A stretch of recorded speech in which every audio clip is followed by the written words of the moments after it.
Welcome to Gay Men Going Deeper, a podcast series by the Gay Men's Brotherhood where we talk about personal development, mental health, and sexuality. I am your host, Matt Lansadell. I am a counselor and facilitator specializing in healing and empowerment. My areas of expertise are teaching people how to heal toxic shame and attachment trauma so they can embody their authentic self and enjoy more meaningful connections in their lives.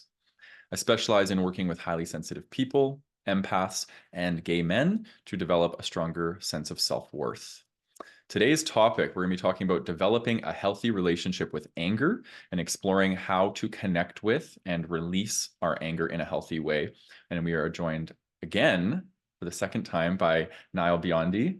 Welcome, Nyle. It's good to have you back. Thank you. Good to be here.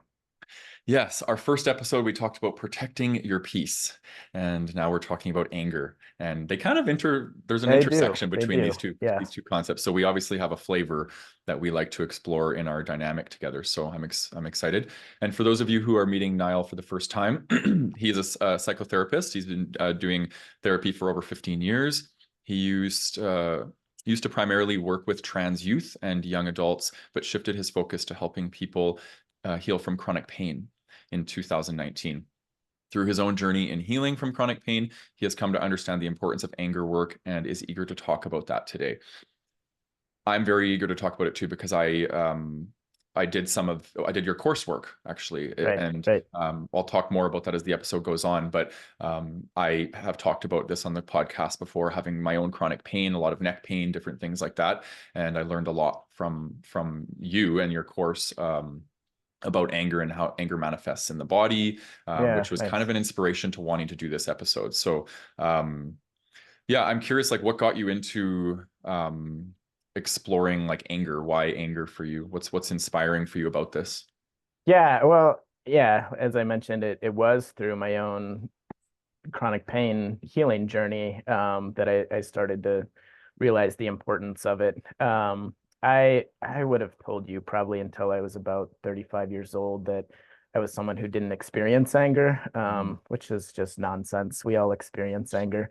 But I very much repressed it. That was just sort of how I got by in my family system and just in life. Just, I thought I was a very chill, laid back guy. But realized later on that I was just repressing everything.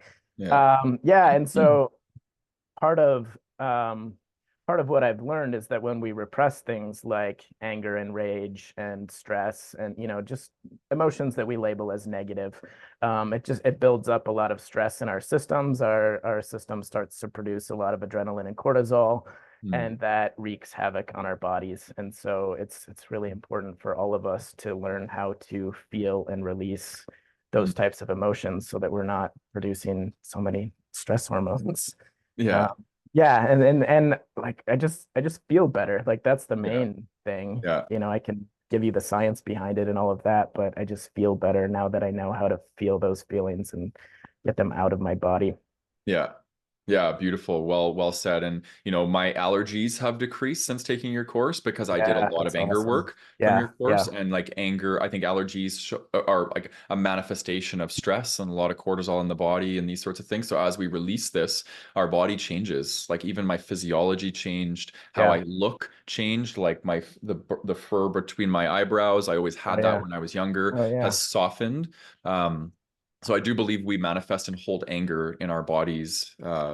So that's half of my inspiration for wanting to do this episode. The other half for me is I see this a lot in our community. And we were going to title the episode The Angry Gay Man, but we chose not to title it that because it's kind of pigeonholing the episode. I think this episode can be for anybody. But you look at the book The Velvet Rage, that book, The Velvet Rage, it truly is like this dichotomy of how anger is repressed in our culture. And we present velvet, but really there's rage underlying. And I see a lot of gay men and queer men have a lot of repressed anger and rage deep down, and it shows in different ways. And I think for me, it's presented itself in dating, in rejecting or being rejected, because I get angry when I get rejected. And when I see this on the apps and things like that, if I've ever rejected people, it can become very rageful and they can become, they say horrible things or block block you, these sorts of things. I'm sure we've all experienced this one time or another on the apps. So it's there, and Yeah. it's not spoken about. And I think we wanted to bring voice to it today so we can normalize it. Anger is, I think, a very well, really, my new experience of anger is it's a beautiful emotion, and it's actually it's filled with power, like empowerment. We can become really empowered, and we can when we're connecting with anger in a healthy way. And, I want to start off maybe because I did a bit of research before coming onto this about rage and anger, because I never actually truly knew the definition of each. I knew a rage is a little bit more intense, but Yeah. anger is actually, if you look at the definition of it, it's like this expression, or more of like, it's more in the healthy realm. Anger is like actually something that we all experience as human beings, and it's normal, it's natural, but our society and our culture has shamed it. Um, Rage is the more violent expression of anger. So it's probably when anger has been manifesting and repressed in our system for so long, it turns into rage and it's no Yeah. longer controllable. So I just see it as probably the continuum of unconscious anger. As it goes more and more into the unconscious shadow side, it becomes rage. That would be how I would interpret it. Yeah. Do you have a different interpretation of rage versus anger? No, I think you're right on. And I think, that's one of the important reasons to learn how to work with your anger so that it doesn't become rage. And I think it is, when people are lashing out and, finding themselves really irritable and things like that, those are signs that you're repressing a lot of anger and Yeah. you're not able to control it anymore. So yeah, I agree with what you said. Yeah. Yeah. Okay, so just giving people a heads up, this is what we're going to be unpacking today. We're going to be talking about anger 101. So giving you guys the rundown on, other words to identify anger. Some of you might be listening to this and thinking like, I'm not an angry person. Like Nyle and I both had that experience, like people pleasy, not connecting to these parts of ourselves. When we go and do the work, it's there. The anger is there. So some of you listening might not connect with that word anger, but it could show up in other ways. We'll explore that. The difference between anger and rage, which we kind of already explored. Ways unprocessed anger shows up. Your relationship with anger and the social conditioning we might have around relating with our own anger. How to identify it. Implosive versus explosive anger, why we repress anger, and why anger is helpful and why we need it. These are just going to be some of the things we're going to explore. And we're going to look at a kind of a process. That's what we have, is a process that can help you connect and release your anger. That's what the episode is promising. So we're going to look at ways to connect and activate anger so we can get familiar with it, relate with it, and then look at ways to release the anger, and then ways to soothe, because we don't want to leave our nervous system in an activated state. We want to upregulate to work with our anger, and then downregulate once we've completed our anger cycle. So that's going to be what we're going to explore. So maybe I'll start with you, Nyle. When you were in this energy of whatever we call it, people pleasing or not connecting with your anger, how were you connecting with aspects of anger? Like, was it irritation, or like maybe other words that you were connecting with, where you could kind of recognize anger a bit? Sure, yeah.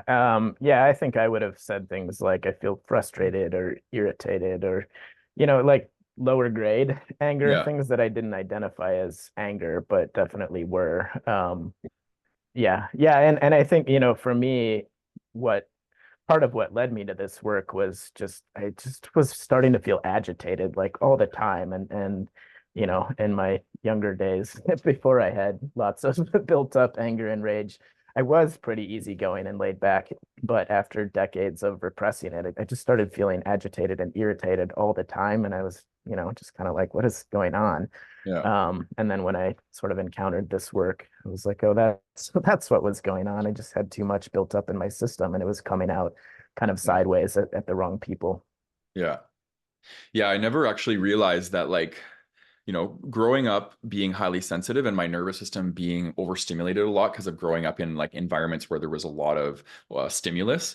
Hmm. My And then there was a lot of unrepressed, or a lot of repressed anger that was Yeah. happening. So I have had a lot of body pain, body ache, Yeah. allergies, feeling overstimulated a lot. So for me, it's like anger can manifest as like it's an energy that wants to move out, and I don't let it move out, so I keep it in, and then it starts to do this inside my system. It starts to like particles bouncing off of each other, and I get overstimulated. So I find like, just finding ways to release it, whether that's talking or screaming or connecting or punching a pillow or whatever, has really helped me move from some of these lower grade states of like, overstimulated, agitated, whatever, into actually connecting with the full experience of anger. And it's been so healing for me. It's been tremendous. It's same. It's really great.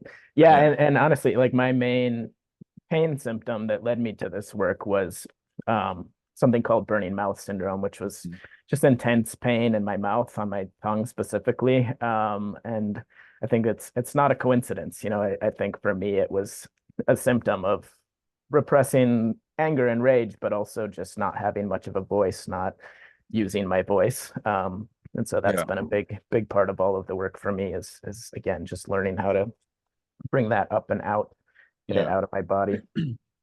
Yeah, I agree. In TCM, traditional Chinese medicine, anger is held in the liver. That's what Yeah. they believe. And it's hot. It's a hot emotion.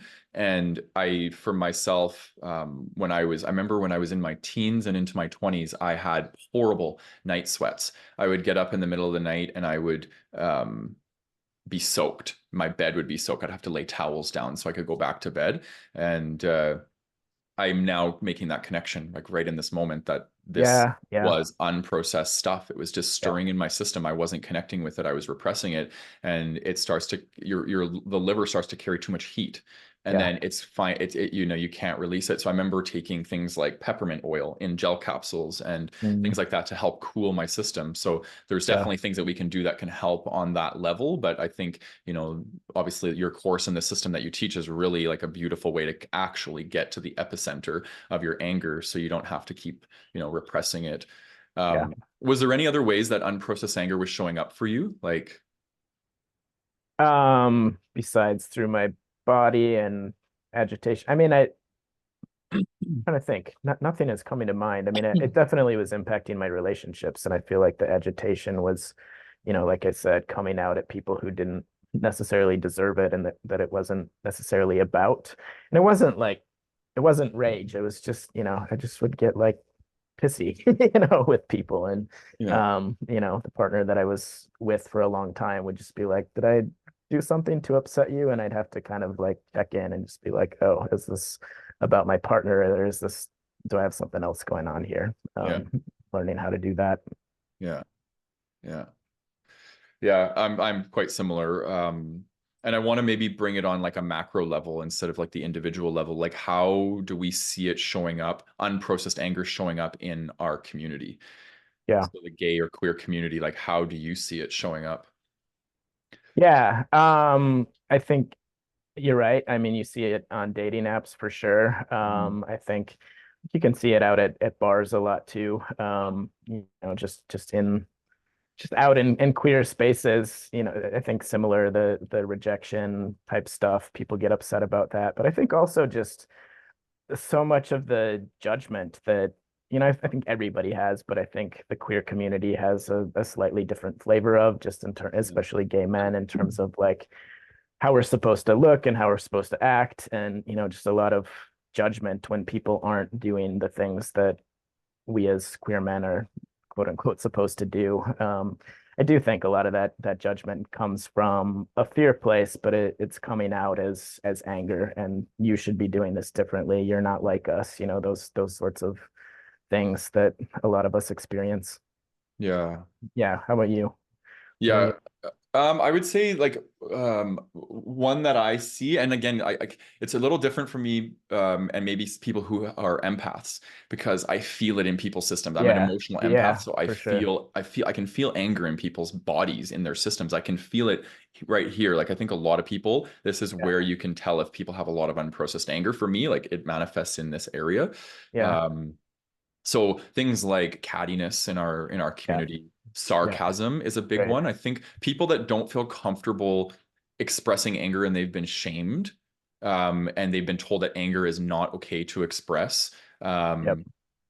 I find that they tend to let it out in little tiny things. So it could be Right. sarcasm or passive aggressiveness, or for some people that don't even feel comfortable expressing it at all, it's implosive anger. So Yeah. they turn it towards themselves. So that could look like Self-harm. Yeah. yeah, self-harming, suicidal thinking, like self-abuse. Maybe Yeah. that's substance abuse, like using Yeah. drugs and alcohol. Maybe that's promiscuity. Like really, at the end of the day, it can manifest very similar to shame, right? Unprocessed shame or Absolutely. repressed shame. We act out, or we could turn it towards ourselves. Um, and then explosive anger is obviously, you're going to see this in the form of like directing, right? Like projecting, directing our anger towards other people, and being like violent or aggressive, these sorts of things. So we have two different types of anger. And maybe that actually takes us to the next part of the conversation around like conditioning. Like, how were you conditioned when you were younger around anger? I'm curious about that for you. Yeah, well, yeah, and I think that that might be a little different for me than a lot of the listeners, just given that I'm trans and was, Yeah. socialized as a girl. Yeah. And so internalized a lot of those messages of like girls don't get angry. And I'm also the second born. And so I think, a lot of us in that position just sort of, if you study birth order, the second born is usually the emotional balance in the family. And that was Mm. definitely true for me. My brother had more of the explosive anger, and I really internalized like, okay, mom and dad have enough going on. They've got busy, chaotic lives. My brother's doing what he's doing, and so my job is just to not make any waves and just Yeah. suck it up, figure out how to get along, and just do that. So that's kind of my main thing. And I think, the internalization of so much chaos and anger and all of that really did wreak havoc on my body. I've had a number of sort of chronic health issues throughout Yeah. my life, and I don't think that's a coincidence. Yeah. Yeah, thanks for sharing that. And I value your perspective, and the fact that you kind of have both perspectives now, right? Your Yeah. conditioning in childhood was one set of conditioning, and I'm wondering now, do you see that as different? Um, You mean like in terms of what people expect like of me, gender. or? Yeah, in terms of like gender conditioning, really, when it comes to anger. Yeah, I mean, I think it's definitely more expected and acceptable, and it's Yeah. still not a super comfortable thing for me to like outwardly express Yeah. publicly. So a lot of the anger work I do is private, but I've gotten a lot better at being assertive about my needs and asking for my needs to be met and stating my needs and things like that. But yeah, I mean, I think it is a lot more acceptable to just sort of riff about what you're upset about, and to be bigger and more vocal about it, Hmm. when you're perceived as a man in the world Yeah. versus, because women are perceived as being bitchy and catty and whatever if Yeah. they're expressing anger, whereas men, it's just like, yeah, they're powerful or dominant, or like it's just, it's more acceptable. Yeah. Yeah. Yeah, it's interesting. I didn't actually reflect on this question myself, but your Yeah, share cool. helped me, because we're quite similar actually. My conditioning, um, when I was younger, I, again, being highly sensitive, a sensitive little boy and empathic, and I could feel what was going on in my family system. I turned off my Yeah, stuff so I yeah, could tend to my environment and what was going on. And so I became more implosive. I had a lot of fucking anger. yeah, And I still have anger in my system. Like, I've been working with it for consciously now for probably like 3 years. And yeah, I was conditioned to turn it down and not yeah, express it, because it would have created more chaos in my environment, and I chose to um yeah, just please. And I became addicted to drugs and alcohol. I started using drugs and alcohol at the age of 11. So I became very implosive, and I had a lot of unprocessed shame, and I had a lot of anger around feeling like I had to hide who I was.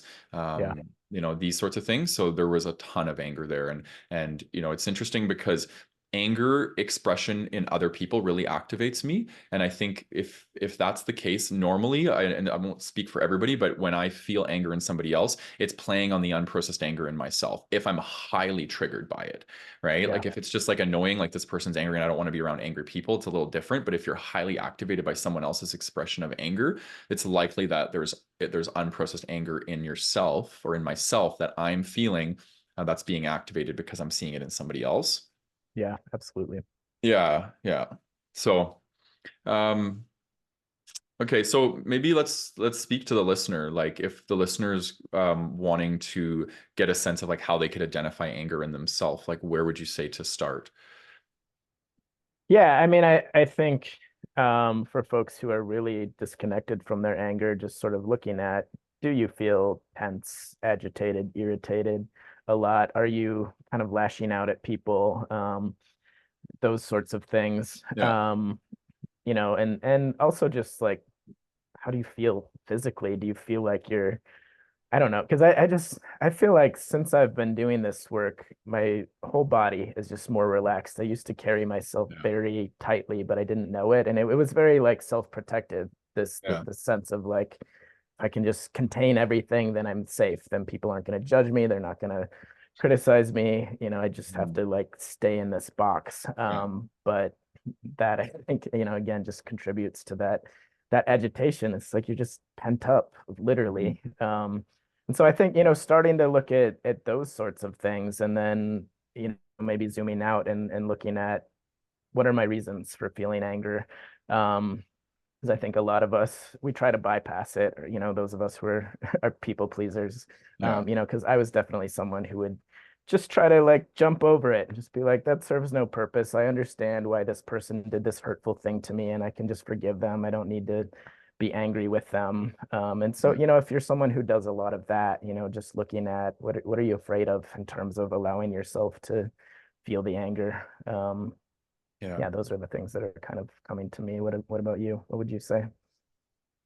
Yeah, like my hips is a big one. Like if I'm speaking psychosomatically, like my hips, I had the same experience as you. I didn't want my hips to sway, like I didn't Mhm. want people to think I was gay, these sorts of things. So I became very rigid and Yeah, stoic in that sense. And ever since I've been doing the anger work, my hips have been moving more. And I've been doing a process called structural integration rolfing, which is a, right. a practice of the body where you are stripping fascia and you're working with the fascia in a psychosomatic way.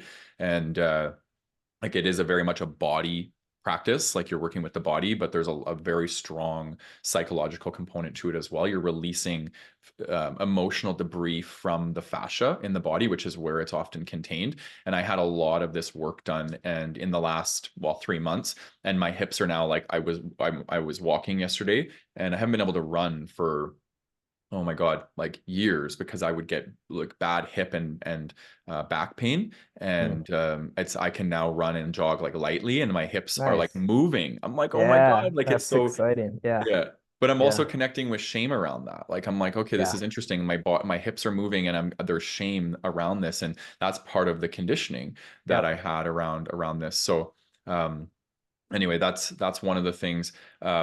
And then I would say like I see this a lot, like speaking to the systemic level, I see this a lot in like online. It's such a, like, social media can be so toxic. Everybody's wanting to like argue, and like there's this keyboard warrior mentality thing where people are trying to cut people down. That would yep, be, again, if you're somebody that needs to do that or create conflict with people or stir the pot sure. online Yeah, or in groups of people, these sorts of things, that would probably be a sign to me that there's some unprocessed emotion, likely anger or shame, that's yep, stirring in your system, and you're needing to connect with it outside yourself, right? And right. maybe that's why we project onto people, is because it gives us an opportunity to work with a part of ourselves on the screen in front of us, which is the other person, as opposed to having to go towards it within ourselves directly.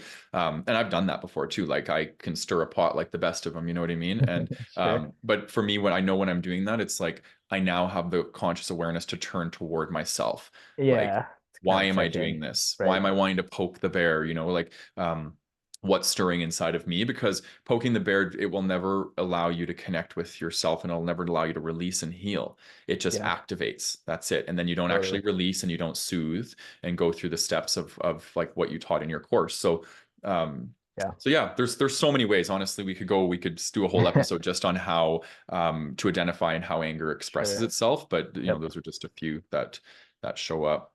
Yeah. Yeah. And as you were talking, I was just thinking like my face will get really red and hot if I'm repressing something. Like it's Yeah. people can just read it on me. They're like, you're getting really red. I mean, and I just blush a lot anyway. I'm Yeah. probably blushing now just talking about it because that's what happens. But it's like Yeah. I can feel it when it's anger that I'm repressing, that increased heart rate and the Yeah. heat in my face. Yeah. But Yeah. yeah, I mean, I know you're going down through the notes, but I Mhm. think we're talking a lot about shame with the anger, and I do think Yeah. anger is often the antidote to that shame, really identifying who's made you feel shameful or what has Mhm. made you feel shameful and releasing anger about that. Because I think shame is sort of internalizing those negative messages. And when we Yeah. can just get angry and get it out of our body, we carry a lot less shame. Yes. Amen. Yeah, they're basically like brothers, anger and shame. They're always hanging out together. You know what I mean? You're not often going to have one without the other, in my opinion. Yeah. Yeah. But oftentimes I find anger is more elusive when you're in shame states. Like, and I do agree, it is Yeah. getting angry is part of liberating from shame. And Yeah. it's like I'm angry at the conditioning that I got around I'm not acceptable, I'm not lovable, whatever it might have been. The Yep. anger is actually going to be the part of us that liberates us from that dark Yep. hole of shame. So I agree. Exactly. Like, Yeah. yeah, it's powerful. Anger work is probably one of the more powerful parts of my healing journey. Like it's helped me Yeah. tremendously. Same. Same. Yeah. Absolutely. Okay, why do we repress anger from your opinion? Because it's bad, right? Like we're taught it's bad. You're bad if you express it. It's destructive. It's Mm, mean. It's hurtful. It means that you're out of control. I just mm, think we are given a lot of messages about who expresses anger and what it means to express anger. yeah. Um, yeah, what would you add to that? Yeah, same thing. But I think I go back to like being young. And if I did have an emotional outburst, I was shamed and scolded. And, Yep, you're creating more problems for me, right? Your mother, yep, father might say, like, and it's like so it's easy in a state of anger to be emotionally invalidated, right? absolutely. Because anger is an emotion that people don't want to work with. They don't want to be around it. It feels like a lot for them. Yeah, Right. So I think that and one thing is, it's like, yes, anger is important, but it is a secondary emotion. So there's always something that's going to be underlying anger, right? Sadness, hurt, fear, these sorts of things. So if we can get better at being more like emotionally literate and talking about our emotions, maybe we have to have less expressions of anger, which pushes people away, and we can have more expressions of vulnerability and, sharing that we're hurt or we're sad about something that's come up for us. But I do sure. think that we as a culture can get better at both, like tolerating people's expressions of anger and helping them work with it. But I also think we need to be mindful of not letting it build up and turning it into rage. Because rage is something Right. that becomes harmful. We say things we don't mean, like these sorts of things, whereas anger can actually be expressed in a healthy way, and we can talk about our anger.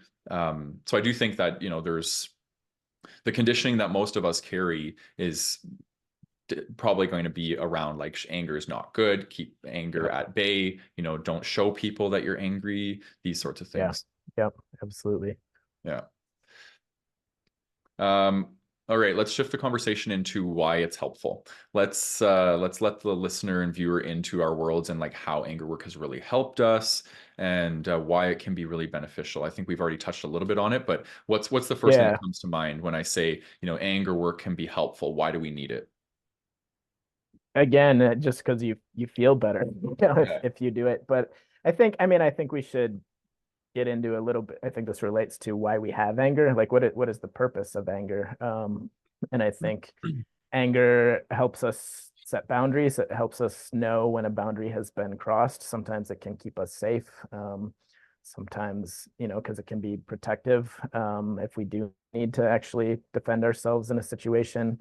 Um, But yeah, I mean, the main benefits to me have been the physical health benefits, but also the mental health benefits, just feeling more, like I said, I thought I was a very laid back, chill guy, and now I think I actually am. Like I don't, like I'm able to get that stuff out, and that helps me be someone who's able to go with the flow, but also able to express my opinion. Whereas before I felt like I just had to go with the flow and not express an opinion. Yeah.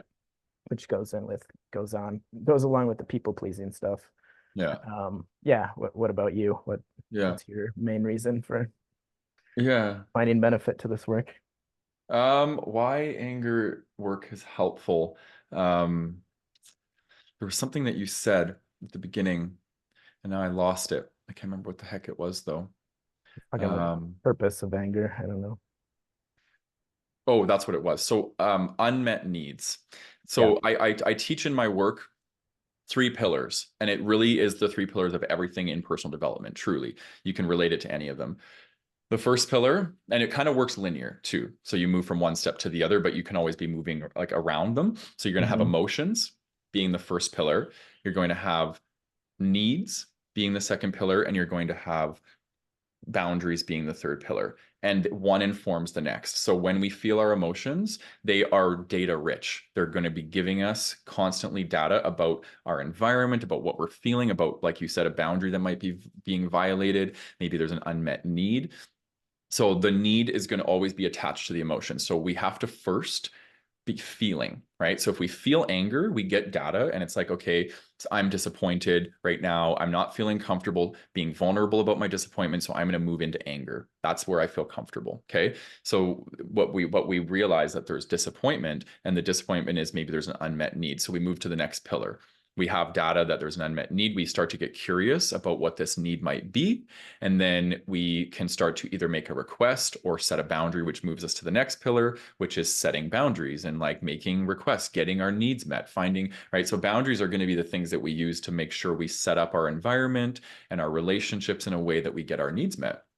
And I think that's really at the end of the day, like, why anger is helpful and why we need it. Well, we could replace the word anger with emotions, why emotions are important, why we Right. need to be feeling. Because if we're Right. not feeling, we're not getting the data.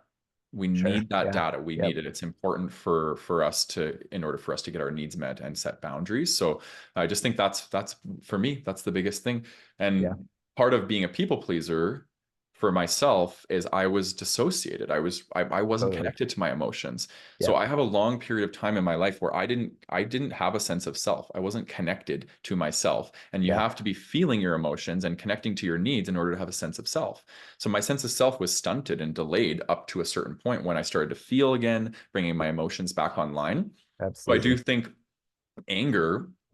feeling our anger will contribute to our sense of self, and our sense of self can feel more empowered when we're feeling our emotions. Yeah. Yeah. Absolutely. Yeah. Yeah, I think you and I are very similar in that way in terms Yeah. of, I think I approach the world, in the sense of like, as long as I can make sure you're happy and you're comfortable, then I will feel safe. Yeah. And so I had to be very disconnected and very checked out from my own wants and needs. And Yeah. really, I really believed like, as long as everybody else is happy, then I'm good. I don't care where we go for dinner or where we, what we choose about this situation. As Yeah. long as you're happy, I'm happy. Yeah. But again, it's just another sign of repression, Yeah. yeah, and that goes back to one of your earlier questions, but just not having a sense of your own likes and desires and wants and needs. It's a very clear sign of repressed a lot of things, but Yeah. definitely repressed anger. Yeah. Oh, I still have moments where I'm like, what do I need right now? Like I spend yeah. so much of my life disconnected from my needs that Yep. I'm in this like a rebirth right now of like really actually truly learning what it is I need and want in life, my desires. Like there's still a big learning that I'm Yeah. going through right now, and I'm still meeting anger and rage, even like it's still there, and but I have healthy, like tools and skills that I can use to connect with it. So yeah, Yeah. it's definitely been helpful. I think you know, the hyperfixation on external world is such a trauma response, because Yeah. when we're younger and we grow up in chaotic homes, and especially being an empath and feeling everything, it was like, how can I get my needs met? Well, the first need we have as children is safety, to feel safe. If our environments are chaotic and we turn our feelings off, so we're not needing anything, right? We Yep. turn our Yep. needs off. So Yep. then that way we're just tending to the people around us, making sure they feel safe so we can feel safe. And then all of our needs beyond safety go unmet, right? Yeah. I see this a lot. I see this a lot, and it's a big contributor to codependency for a Yeah. lot of people. It's a hyperfixation on the other as a way to feel soothing, like yourself. Um, so yeah, lots of stuff that in this area that we could take it in so many directions, I find. Yeah, Yeah, it's a definitely. meaty topic. Yeah. Yeah. All right, let's talk a bit about exploring anger. So let's maybe start with Yeah. some of the challenges that you've had around exploring anger. Yeah.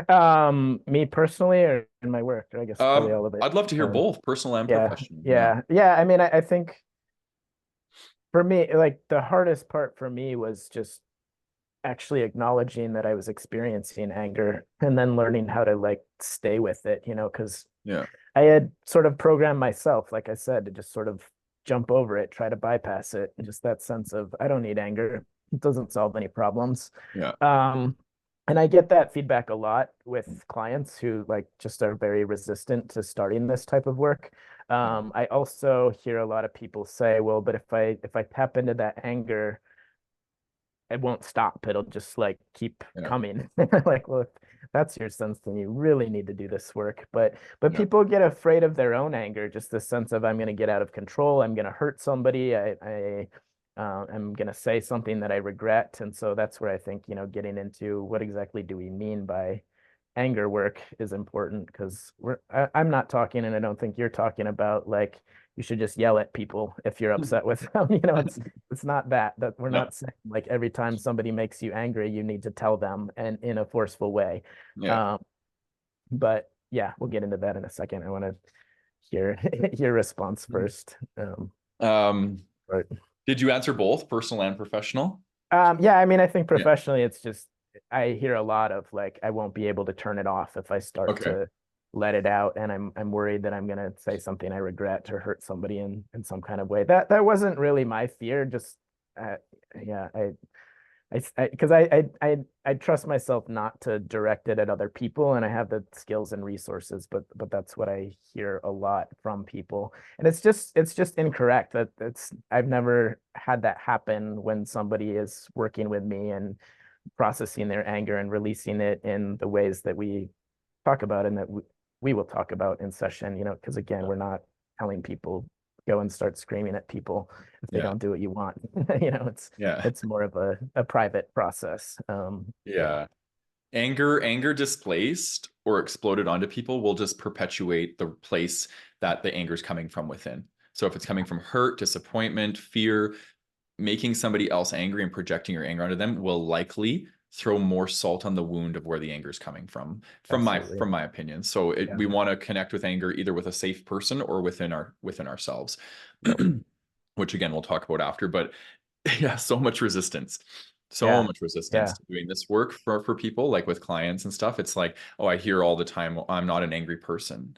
Yeah. And I just think anger for a lot of people feels like out of control, and a lot of people don't want to feel out of control. Yep. And so people that are highly avoidant, they have an avoidant attachment style. Like anger is not something that they're going to go towards because it's too, Yeah. it's You have like to almost like, engage. Yeah. yeah, exactly, right. So, Whereas I find somebody that be more on the anxious side of the spectrum will tend to find it easier for them to connect more with anger, but it tends to mhm. show up more as in like disappointment or irritated with people because their needs are going unmet, these sorts of things. But Right.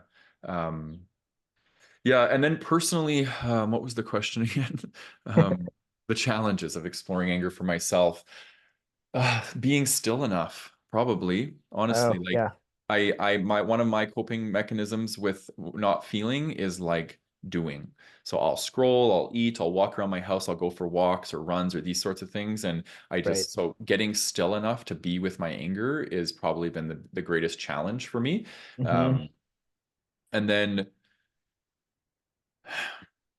I find that there's this notion of forcing. So if it's like, yeah, let's do anger work, let's sit down and do anger work, you can't force it. You can't force yourself to get angry. You can't force yourself to feel anything really at the end of the day. Right.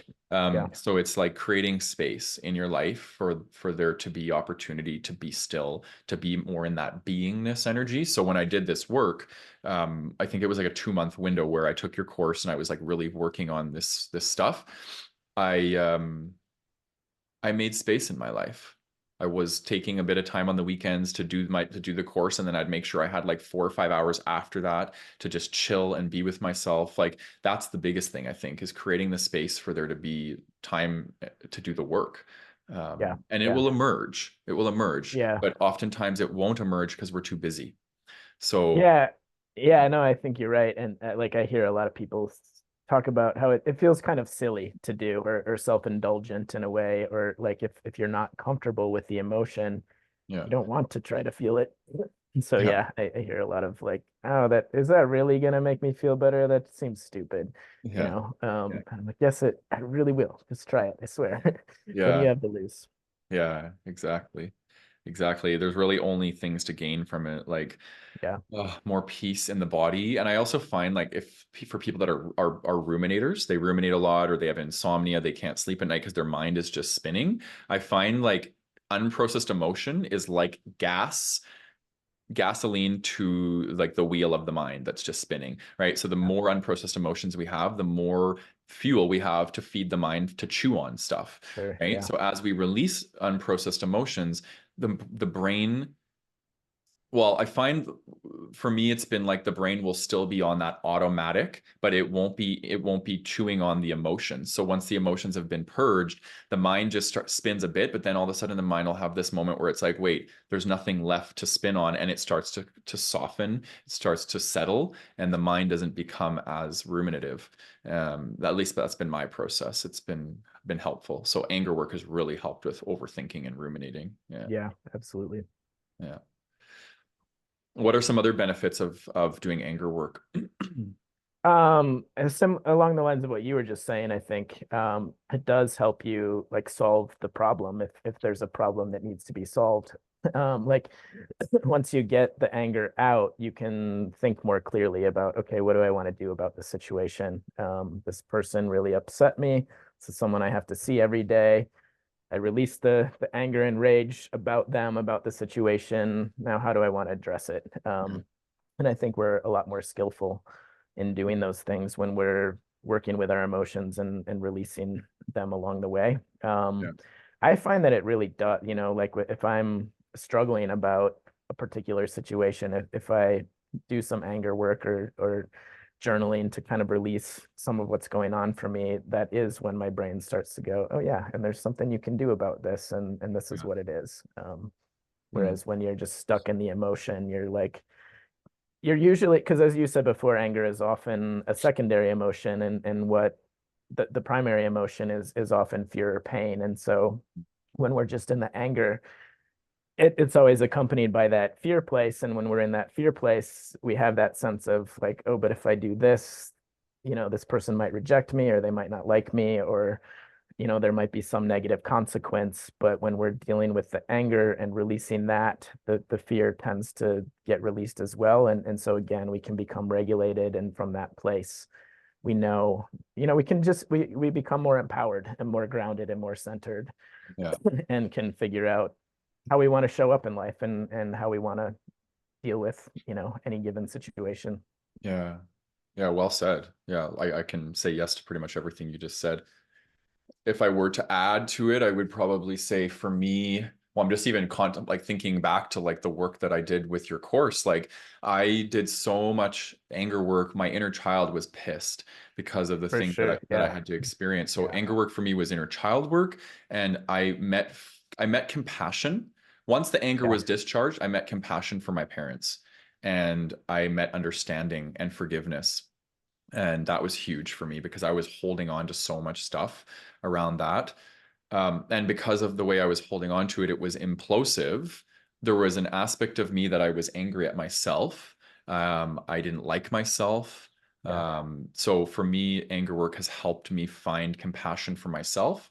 It's helped me find like love for myself. And yeah, so it's really changed my relationship with me. Yeah. And then my relationships, like I find too that whenever I do anger work, like animals and people are really drawn to me because Yeah. I'm freeing my heart of the heaviness, and it's open, and there's an expansive resonant energy. And so like I remember when I had big releases from the work I did, I would go out and people would be drawn to me. They would want to like be Yeah. around me, or like animals. Like I had a bumblebee on my finger one time. Like I just find Nice. like, I love you know, that. so when our heart's healing, we're actually more unified with whatever you believe in. It could Yeah. be unity Yeah. consciousness or nature or whatever that might be. It's powerful. Yeah. Absolutely. Yeah, no, I think you're right. Like we look and feel more vibrant, more alive, more Yeah. approachable, energetic, Yeah. compassionate, all of those things. Yeah. Yeah, totally. Okay, let's teach the process because Okay. we're gonna wind down here. But Yeah. so we have a 3-step process, and it comes from your course. Actually, why don't you just talk about your course now? Share a little bit about what the course is so people have an idea, and then we'll teach the steps after that. So yeah. Okay. Yeah. Sorry. So the course is about healing from chronic pain and symptoms. But it's really applicable to a lot of conditions, really anything stress-based. So I've worked with people who are working through like IBS type symptoms, erectile dysfunction type issues, um, just even anxiety and depression, like this work helps all of it, but the main focus is healing from chronic pain and symptoms. Yeah. And so yeah, my colleague and I who developed the course have pulled from a number of different processes, a number of different sort of philosophies and strategies, and sort of combine them all. We haven't necessarily invented anything or created anything ourselves directly, but we both have healed from our own chronic pain, and just read tons of books, listened to tons of podcasts, went to a bunch of trainings, and just tried to combine some of the best resources to just make it easier than what we had to go through. So anyway, the anger work, the emotions based work comes from a woman named Nicole Sachs, who studied under a doctor named John Sarno, who discovered in the 50s and 60s that a lot of chronic pain and health conditions seem to be related to trauma and repressed emotions. And at that time, of course, people thought he was a quack, but the people going to him were like, yeah, but this works. And I thought it sounded like nonsense when I started it too, but like right away, I started to feel some physical relief. And so I was like, all right, there's clearly something to this. So anyway, that's where the course comes from. But the anger work, yeah, there's 3 main steps. So it's the main process is a journaling process, but it's not like your average Dear Diary, I'm really upset at this thing my dad did when I was 5. It's like really getting straight into the emotion. And so, if you're someone who, like, okay, so someone who might be angry at something their dad did at age 5. So again, moving away from I'm angry about this to like, fuck you, dad, for punishing me in this way, or for scaring me when I was only 5 years old, or for neglecting me, abandoning me, just like getting straight into it and releasing the direct emotion. Yeah. And so the process involves like the starting point for a lot of people is just coming up with 3 lists of things that you could journal about. And the lists are all of your past traumas, childhood, adulthood, just any past trauma, your daily stressors, and that could be just anything from your job to bills you have to pay to getting cut off in traffic today, just day-to-day kind of stressors, and the personality traits that lead to people having chronic pain and symptoms. And so those tend to be things like people pleasing, perfectionism, having a harsh inner critic, stoicism, stuff like that. And the reason behind it is that when we're engaging in those personality traits, we're repressing a lot, and we're also putting a lot of pressure on our systems, and we're basically putting a lot of fear into our systems. So people who are perfectionists often have this sense of, yeah, but perfectionism helps me be successful, it helps me get ahead in life, it helps me get things done. But what we know about putting pressure and stress on our systems, we have data to show us this, is that we're actually significantly less effective when we're feeling stressed. And perfectionism also has that sense of like just sort of looking for the ways that you fucked up. You're just like sort of scanning to look for the ways that you sucked at something. Yeah. Uh, and so it again, it just puts a lot of pressure and stress on our systems. Yeah. And so starting to journal about like where and why you developed those traits, that tends to be the deepest work, in my opinion. Yeah. Usually people start with the past traumas, kind of the most obvious ones first, but then getting into like maybe some of the attachment traumas or some of the messaging you got as a kid that was harmful, not necessarily I was in a bike accident or, I was attacked or assaulted or, not necessarily like the big things that we think of as trauma. It could just be, yeah, I had a parent that was pretty checked out and not really tuned into me as a kid, and starting to look at the impact and getting angry about that, just like, fuck you, mom and dad, where were you? Why didn't you notice that this was going on for me? Why didn't you protect me from an older sibling that may have been abusive in some way?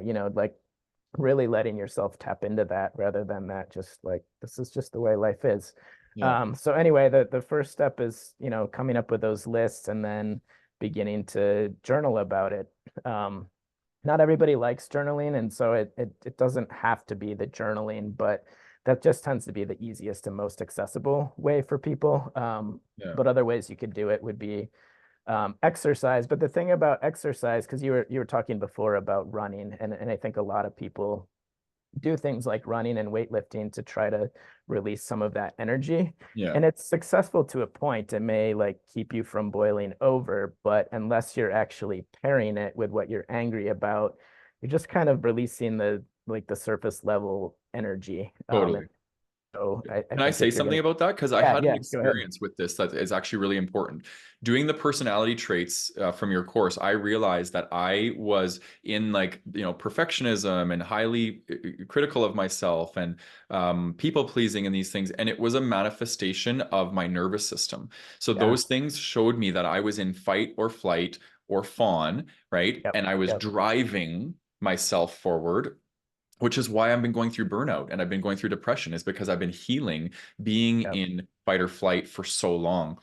But I yeah, think people that tend to be more in a freeze response, which is very different than fight or flight, right? yeah, Those people have to be activated out of freeze. yeah, So running might be good for somebody who's highly depressive or in freeze yeah, mode, just to get things going. And maybe you're not going to go for a run. Maybe it's just getting up and moving your body or doing 10 jumping jacks to get the sure, system going. yeah, So it depends on like probably where you're at. And your course does a good job with that, of like really helping people understand where they're at and yeah. their baselines and things. So I think that would depend for me for sure on what Yeah, trauma absolutely. response is activated. Yeah. Right. No, and you're absolutely right. To get out of freeze, you literally have to activate your system's fight or flight Mm. response. And so Mm. exercise can be a good way to do that. But again, you really have to be pairing it with what you're angry about, to Totally. just get that out. Um, yeah. Yeah. So anyway, that's the first stage, Yeah. just releasing it, like identifying what's going on, Yeah. then going through some sort of process, whether Yeah. it's journaling, exercise. It could be like punching a pillow, or it could be yelling. I've done a fair amount of just yelling in my car, which the first couple times I did it, I was so self-conscious, but then it was like beginning of COVID. I was like, there's not even anybody on the road to see me looking like a weirdo yelling in my car. But it feels good, especially for people who have really silenced themselves over the years, to like Yeah. let yourself just yell. It's like, Yeah. oh, did that just come out of me? That type of work. I've got a young kid, and so sometimes I'll take her pink wiffle bat. I feel like a real badass when I do this. Just go to town on my bed or a pillow or something. You could Mm. punch a pillow. Just use a pillow to hit something. Chopping wood is really good, or going to the batting cages, stuff like that. Yeah. So something to get it out. And then the end point would be to do something to soothe your nervous system, because obviously that's going to be really dysregulating to get all of that emotion up and out. And so you want to really take the time afterwards, because as you said, like when we're repressing rage, we're in a dysregulated state, whether it's fight, flight, fawn, or freeze, it's dysregulated. And so the end game of all of this is to get to a regulated state. And so but we have to teach our nervous systems how to be more regulated. And so it would be following it up either with some sort of meditation or just listening to like soothing music, or maybe going for a walk or taking a bath, just whatever is soothing to you, just to really help your system come down. Yeah. Yeah, beautiful description. I want to recap the three things. So 3 steps, these will be in the show notes, and I'm also going to put a link to Nyle's course. So the step 1 is connect and activate. So you're turning towards your anger, you're turning towards your emotion, whatever it might be. Number 2 is you're going to release. Number 3 is you're going to soothe. Okay. Yeah. So those will, like I said, those will be in the show notes. Yeah, this is exciting. I just know for me how liberating this work can be, and I want to strongly encourage people to move towards it. And maybe we can just end off with some lessons that we may have learned in doing this work, like maybe something that we could pass on to the listener viewer that might like help them learn, because I know like some of the work I've done on the healing journey, I've developed a lot of scar tissue because I took the long hard way, and I'm like, and then I learned maybe a shortcut that somebody could have taken or whatever. So is there anything that you would want to maybe leave the listener viewer with? I mean, I want to say just try it, because Mhm. again, back to the resistance that we've both experienced from people that we work with. For me, it's always been, resistance, resistance, resistance. Then they finally do it, and they are like, why didn't I do this 6 months ago when you first started talking to me about this? So I would say that, like, if you're someone who thinks that you might benefit from this, just try it. There's really nothing to lose. Yeah. But also, I think just having a lot of compassion for yourself through this, because sometimes people start to turn the anger inwards. And so when that happens, it's really important to, one, look at, why you feel that way about yourself, and then get angry about that. Who taught you that you should be feeling angry towards yourself? Um, and then, yeah, bringing in the self-compassion. Honestly, that's kind of the end game of the whole process. But I don't like to lead with that, because then they're like, you've lived in Boulder County for too long, and you're telling me I just have to love myself. I'm like, yes, and because it just takes the pressure off of our system, and it gets the fear out of our system. When you're able to just like put your hand on your heart and just say, okay, buddy, you're feeling upset today, and it makes sense. You just went through a really hard situation, and this person that you were engaging with said something really terrible to you, and of course you're upset, and it makes sense, and it's okay for you to kind of let this out and get this out of your system, rather than turning it inward. Yeah. Yeah, I like that. I like that a lot. For me, it would be this whole notion of victimhood. I think there's so much resistance to going to this place because I don't want to feel like a victim. I don't want to re-victimize myself. Why would I want to say fuck you, dad, and write this stuff out? But victimhood is actually done when done consciously. It's a very important part of the healing journey, especially with trauma if we've been victimized, because sometimes a trauma response can be close off, dissociate. No one can ever get to me. No one can hurt me, right? And we go into this really kind of self-protective mode, which is what I did. And so like having to go back to that place of feeling young and feeling victimized and being angry about that.